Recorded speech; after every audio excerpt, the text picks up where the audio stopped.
फलटण शहरामध्ये दिवाळीचा उत्सव तयार झालेला आहे।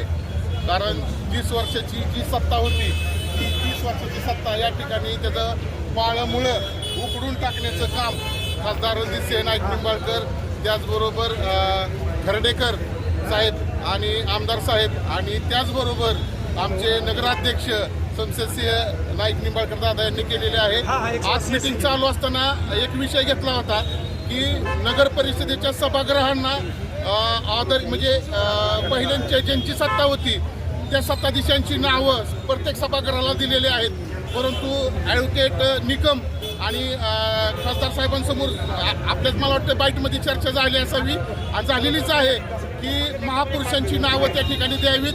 त्याचबरोबर डॉक्टर बाबासाहेब आंबेडकर सभागृहाला नाव द्यावं, अजून 2 महापुरुषांची नावं त्या सभागृहाला द्यावी असं मागणी आपले चॅनेल गंध वार्ताच्या माध्यमातून मागाशी झालेल्या बाईटला दिलेला आहे। तर त्या मागणीचं आम्ही बौद्ध समाजाच्या वतीनं सहर्ष स्वागत करत आहे।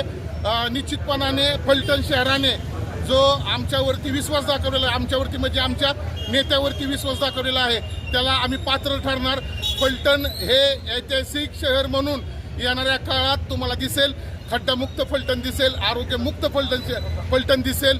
त्याचबरोबर लाईट, पाणी, रस्ता, निवारा, आरोग्य हे फलटणच्या मूलभूत ज्या नागरिकांच्या सुविधा आहेत त्या नागरिकांपर्यंत व्यवस्थितरित्याने पोचतील एवढी या ठिकाणी मी गवाही देतो।